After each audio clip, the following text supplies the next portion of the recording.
Hello everyone, welcome to Sarvapratham Pathshala. I hope you all are doing good.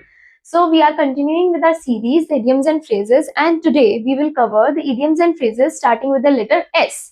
तो अभी इससे पहले वाले जितने भी लेटर हैं उसके हमने सारे कवर कर लिए हैं idioms and phrases. So I hope वो पूरी आप प्रैक्टिस कर ली होगी आपने and उससे sentences बना लिए होंगे. So let's start. So the first one is sacred cow. Sacred cow means something that must not be criticized, जिसको हम criticize नहीं कर सकते, जिसके लिए हम डिसरिस्पेक्टफुल नहीं हो सकते. बेसिकली आता कहाँ से है? इंडियन रिचुअल्स में जैसे काउ होती हैं उनको क्या माना जाता है? गॉड माना जाता है. ठीक है, तो अगर हमारे आसपास दिख भी जाती है रोड वगैरह पे या फिर कहीं भी, तो हम क्या करते हैं कि पूजा करते हैं, उन्हें हम खाना देते हैं, उनकी सेवा करते हैं. सो बेसिकली वही एक ऐसी रिस्पेक्टफुल फिगर या फिर ऐसी सक्सेसफुल, ऐसी डिग्निटी वाली फिगर जिसको हम क्रिटिसाइज नहीं कर सकते. ठीक है, वो हमारे रिचुअल्स के, हमारे कल्चर के, हमारे एथिक्स के अगेंस्ट है. नेक्स्ट है हमारे पास सेफ एंड साउंड. ये इसका मीनिंग होता है हमारे पास unharmed without damage. Something that is unharmed without damage, healthy, in perfect condition. Okay, हम बेसिकली बोल भी देते हैं कई बार कि जैसे हमसे कोई पूछता है कि how are you, so we say I am safe and sound, means I am doing perfectly fine. मेरे को बिल्कुल भी कोई बीमारी नहीं है, मैं एकदम ठीक हूँ. Okay, next is safe bet, means something likely to succeed. Basically कहाँ से आता है? गैम्बलिंग होती है. गैम्बलिंग में क्या होता है, कई बार ऐसे हमारे सामने एक सिचुएशन बन रही होती है जहां पे हमें पता होता है कि अगर हम यहाँ पे बेट करेंगे तो हम ही जीतेंगे. ठीक है, जो प्लेयर्स होते हैं जब वो बहुत ज्यादा सक्सेसफुल हो जाते हैं तो उन्हें पता लग जाता है कि कौन सी बेट पे वो जीतेंगे या किस बेट पे लो रिस्क है. सो वहीं से आता है कि ऐसी कोई चीज करना जहां पे आपको पता है कि फेल होने के चांसेस बहुत कम है, आप सक्सीड ही होंगे. नेक्स्ट आता है हमारे पास sail in the same boat, means to be in same difficult situation. Basically अगर मैं एक बोट में हूं और मेरी फ्रेंड है वो भी उसी बोट में, तो हमारे दोनों के सेम चांसेस है कि हमारी बोट में भी हो सकता है कि अच्छे से चले. ठीक है, हम लोगों को बहुत मजे आए, लेकिन हमारे पास वो ड्राउन होने का रिस्क भी है. तो हमारे पास दोनों के पास जो वो रिस्क है वो क्या है? सेम रिस्क है. ठीक है, we are in the same situation. तो वहीं से एक इडियम बना to be in the same difficult situations, means sail in the same boat. Next आता है हमारे पास salad days. Salad days means youthful और हैप्पी डेज. ठीक है, कहाँ से आता है ये? जैसे ग्रीन वेजिटेबल्स होती है, बेसिकली जब हम सैलेड बनाते हैं तो उसमें हम ग्रीन वेजिटेबल्स, लीव्स डालते हैं. और ग्रीन वेजिटेबल्स या ग्रीनरी क्या रिप्रेजेंट करती है? यूथफुलनेस. ठीक है, ग्लो, या फिर आप अभी अभी आपका यूथ यंग चल रहे हो. ठीक है, आपकी यंगनेस शो करती है. तो वहीं से एक बनता है सैलेड डेज मींस यूथफुल और happy days. Basically your teenage days, your young days, when you are young, when you are cheerful, when you are happy, वहां से आता है. ठीक है, next is salt of the earth, means a very good and honest person, means down to earth person. ठीक है, बहुत respectful है, बहुत ऑनेस्ट है, अपनी बात को अच्छे से रखता है, किसी से आर्ग्यू नहीं करता है, किसी से रूड नहीं है. उनके लिए क्या यूज करते हैं? Salt of the earth. Next is save someone's bacon, means to rescue someone from the trouble. So bacon जो है वो एक वैल्यूएबल फूड माना जाता था. ठीक है, सो सेव समवन्स बेकन मतलब किसी की कोई वैल्यूएबल चीज को ट्रबल से बचा के रखना. सो वहां से एक इडियम बना कि किसी पर्सन को या फिर किसी चीज को ट्रबल से बचाना, ट्रबल से दूर करना, उनको सेव करना. ठीक है, to rescue someone from trouble. Next is save one's skin. Meaning is to protect oneself from danger. Basically पहले पनिशमेंट वगैरह जब मिलती थी तो स्किन जो थी ना उसको हार्म किया जाता था. ठीक है, जो बड़े बड़े लोग होते थे, जो जिनके अंदर स्लेव्स होते थे बेसिकली, तो स्लेव को पनिशमेंट दी जाती थी जिसमें उनकी स्किन को हार्म करा जाता था, उनको बहुत ज्यादा हार्शली ट्रीट किया जाता था. सो वहीं से एक इडियम बना, means to protect oneself from danger. Next is saving grace, means a redeeming quality. ठीक है, जैसे कि फॉर एग्जाम्पल कई बार हम गलत चीजें भी कर देते हैं. ठीक है, but when we go to temple और whatever it is, when we go to religious place, we what do? We ask for forgiveness from God. So redeeming quality होना, आपके अंदर कोई ऐसी चीज होना जो कि आपकी गलतियों को जो है वो रिडीम कर दे. Okay, next is scapegoat. Scapegoat means a person blamed for others faults. Basically किसके ऊपर अपने जो फॉल्ट्स हैं, अपनी मिस्टेक्स हैं, थोप देना. कहाँ से आया? एक रिचुअल होता था जिसमें जो लोग अपने बुराई थी या फिर अपने फॉल्ट्स थे ना, वो गोट के ऊपर ट्रांसफर कर देते थे कि उनके जितने भी सिंस हैं वो उनके ऊपर गोट के ऊपर ट्रांसफर हो जाए। सो वहीं से एक इडियम बना, एक ऐसा पर्सन जिसपे बाकी लोग जो है अपने ब्लेम्स थोपते। ठीक है, next is scot free, means without punishment. Basically scot जो होता है, scot is a tax.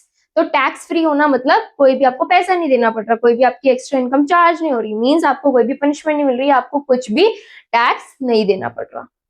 Next is semi side, the unpleasant aspect of something. ठीक है, मीनिंग क्या है इसका? जैसे क्लोथ्स है, जब आप क्लोथ्स पहनते हो तो बाहर से तो क्लोथ्स बहुत अच्छे दिखते हैं, लेकिन कई बार क्या होता है, अंदर जब हम उसको खोल के देखते हैं तो उसके अंदर क्या होती है? सिलाई होती है। वो पूरी सिलाई अगर हम देखें तो वो क्या है? अगर हम उसको उल्टा पहन ले तो वो पूरी सिलाई दिखेगी। ठीक है, इट इज नॉट सीमलेस। तो वो जो सिलाई है या फिर अंदर से जैसे उसकी बनावट है वो क्या है? अगली है, लेकिन बाहर से वो बहुत सुंदर लग रहा है। ठीक है, तो semi side means unpleasant side of something और समवन, जो इतनी ज्यादा आई कैचिंग नहीं है, जो इतनी ज्यादा प्लेजेंट नहीं है, अट्रैक्टिव नहीं है। Okay, next is see eye to eye. Basically physical जो हम लोग हाइट है उससे देख रहे हैं। ठीक है, अगर इसका जो लिटरल मीनिंग हम देखें कि अगर दो पर्सन की हाइट सेम है तो वो आई टू आई में देखेंगे। तो इसका इडियोमैटिक मीनिंग क्या बना? टू अग्री कंप्लीटली और टू बी इक्वल। ओके, ठीक है, कोई भी चीज है उनको आप सेम नजरों से देख रहे हैं, जैसे सामने वाले को लग रहा है वैसे आपको लग रहा है। और दूसरा मीनिंग क्या हो सकता है? सेम हाइट पे, मतलब हम दो क्या है? इक्वल है। अगर आपके पास कोई क्वालिटी है तो मेरे पास भी वही क्वालिटी है। Next is see red, means to become very angry. वही बुल से आता है कि क्या होता है जब बोला जाता है कि बुल्स के सामने लाल कपड़ा दिखाते हैं हम या कोई भी लाल चीज दिखाते हैं तो बुल क्या हो जाता है? बहुत एंग्री हो जाता है। तो see red means to become very angry. Next is see through rose coloured glasses, means to see things too optimistically. ठीक है, मतलब अगर आप रोज कलर के ग्लासेस लगा लेंगे तो आपको दुनिया क्या लगेगी? बहुत ज्यादा प्लेजेंट लगेगी, बहुत ज्यादा अट्रैक्टिव लगेगी, बहुत ज्यादा आई प्लीजिंग लगेगी। ठीक है, सब कुछ कलरफुल दिख रहा है। लेकिन इसका इडियोमैटिक मीनिंग जो है वो क्या बनता है कि जितनी भी चीजें हैं उसके अंदर ऑप्टिमिस्टिकली, लेकिन नेगेटिव सेंस में यहाँ पे हुआ है कि टू ऑप्टिमिस्टिकली। कई बारी सामने गलतियां भी है, कई बारी सामने वाला पर्सन जो है वो सही भी नहीं है, लेकिन तो भी आप अपने ऑप्टिमिज्म के चक्कर में उनकी चीजों को, उनकी गलतियों को पास अवे कर दे रहे हैं, ध्यान नहीं दे रहे हैं। ओके, वहां से क्या बना आपका? See through rose coloured glasses. Next is seed money, means money use to start a business. Basically जब आप सीड प्लांट करते हैं, जो फार्मर्स होते हैं, ठीक है, उनको क्या होता है? वो क्रॉप ग्रो करते हैं। क्रॉप ग्रो करने के बाद वो जब बेचते हैं तो उनको क्या मिलता है? उससे पैसा मिलता है। लेकिन फर्स्ट इन्वेस्टमेंट क्या है? सीड लगाना, सीड्स को इम्प्लांट करना।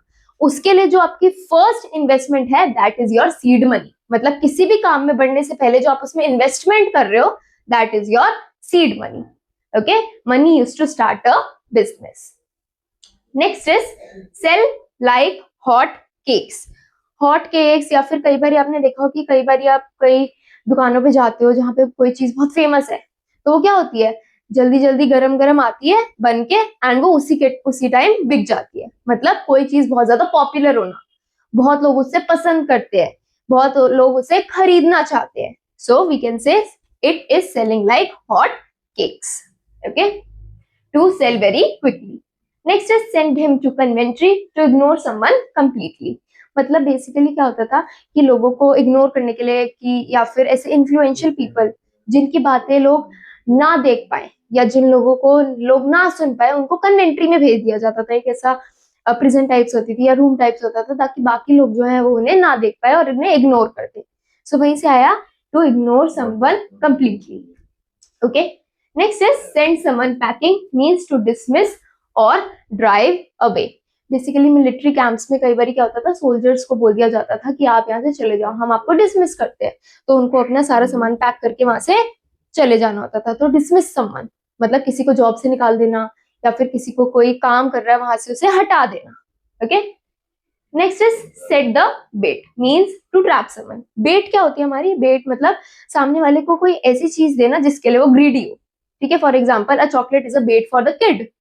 ठीक है, तो ऐसी चीज देना जिससे सामने वाला क्या हो? अट्रैक्ट हो, ताकि वो आपके ट्रैप में फंस जाए। तो set the bait means to trap someone.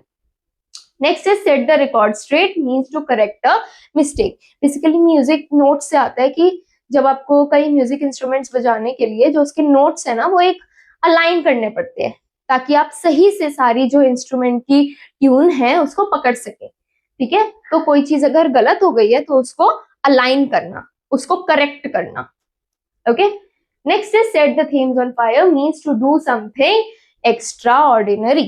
ठीक है, थेम्स जो है आपकी रिवर है ब्रिटेन के अंदर, वहां से आता है ये कि set the Thames on fire का मीनिंग वैसे तो है कि बहुत कुछ एक्स्ट्रा ऑर्डिनरी कर देना जैसे यहाँ पे लिखा है, लेकिन कई बार ये जो है वो आयरॉनिकली यूज होता है कि इसका मतलब ये है कि सामने वाला जो पर्सन है वो कुछ भी नहीं कर रहा है। For example, he is a nice man but he will never set the Thames on fire.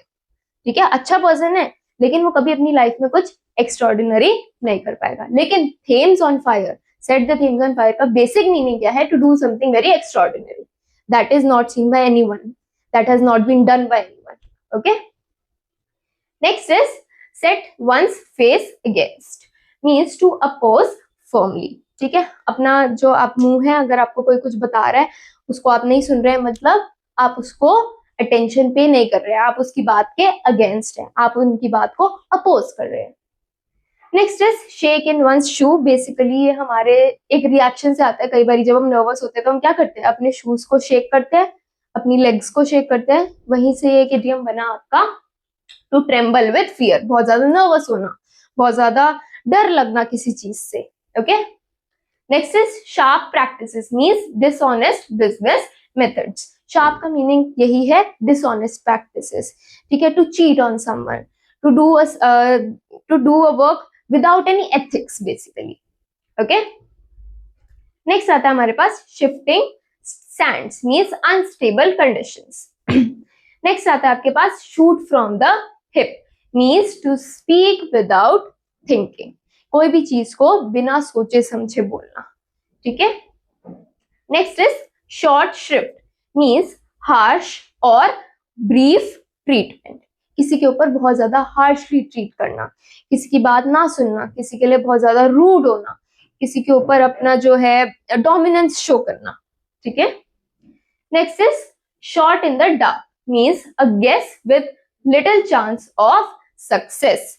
Basically क्या होता था कि कई आर्मी मैन जो होते थे ना, अमेरिकन, कई बारी जो वहां से रेफरेंस आता है कि वो आर्मी मैन जो होते थे वो ऐसे ही अपनी जो पिस्टल्स है उनको शॉर्ट कर देते थे। ठीक है, जो अपनी राइफल्स है चला देते थे, ताकि उनको बस ये होता था कि शायद सामने वाले एनिमी को वो लग जाए। तो वहीं से आया guess with little chance of success, एक गेस करना जिसके चांसेस बहुत कम है सक्सेस की। ठीक है, बेसिकली वो फेल होने वाला है, इतना आपको पता है। Next is show someone a clean pair of heels, means to run away fast. Next आता है आपके पास show the white feather, means to show cowardice. ठीक है, व्हाइट फेदर बेसिकली हमारी बर्ड्स से आता है। ठीक है, तो व्हाइट फेदर की जो बर्ड्स होती थी, कई बार उनके अंदर क्या होता था? फियर होता था, लेकिन वो फिर भी क्या करती थी? अपना डोमिनेंस असर्ट करने की ट्राई करती थी। सो वहां से आया to show cowardice. Show one's true colours, ये हमने बहुत बारी जनरल कॉन्वर्सेशन या कम्युनिकेशन में भी सुना है। To reveal real character. ठीक है, जो अपना फॉर एग्जाम्पल कैमिलियन से ही आता है कि क्या होता है कि कई बारी वो छुप जाता है, लेकिन कई बारी छुपते छुपते कैमोफ्लेज होते होते वो दिख भी जाता है। तो शो समवन्स ट्रू कलर्स मतलब अपना रियल कैरेक्टर जो है वो अपने सबके सामने रख देना, समझा देना कि आप एग्जैक्टली सच में कैसे पर्सन हो। सिंक और स्विम, टू सक्सीड और fail by one's own effort. अगर आपको एक ऐसी जगह पे छोड़ दिया जाए, फॉर एग्जाम्पल ओशन है, सी है, रिवर है, जहां पे आपको बोला जाए कि अब आपको स्विम करना है, अगर आप स्विम करें तो आप बच जाओगे, अगर आप स्विम नहीं किया तो आप सिंक, मतलब यू विल ड्राउन। ठीक है, तो अपने ही एफर्ट से किसी चीज के अंदर सक्सीड होना। Next is sit in judgement, to जज राइट एंड रॉन्ग। वहां से आपका ये जो है लिटरल मीनिंग से ही आपको समझ आता है कि आप किसी की चीजों को, किसी सिचुएशन को क्या कर रहे हैं? जज कर रहे हैं। Sit on the fence means to remain neutral. Fence जो है, फेंस के पास बैठने का जो लिटरल मीनिंग है वो ये है कि ना इस साइड होना, मतलब फेंस के बाहर भी नहीं होना, फेंस के अंदर भी नहीं होना, बाउंड्री पे बैठे रहना means to become neutral about situation. ना आप उनके फेवर में है, ना आप उनके अगेंस्ट में है, जैसा वो बोल रहे हैं आप उससे एग्री कर रहे हैं। Okay, next is sit pretty, to be in a favourable position means आपकी जो पोजिशन है वो फेवरेबल है, आपको कोई कुछ आके बोल नहीं सकता, आपके डिसीजंस को सब ओबे करेंगे, आपको सब रिस्पेक्ट करेंगे। सो आई होप एस से स्टार्ट होने वाले इडियम्स एंड फ्रेजेस आप लोगों को क्लियर हुए होंगे and you will note them down, practice them and इनके सेंटेंसेस क्रिएट करेंगे। ऐसी और भी वीडियोस के लिए और इस सीरीज को आगे देखने के लिए हमारे चैनल को सब्सक्राइब करें और इस वीडियो को अपने फ्रेंड्स तक शेयर करें। Thank you.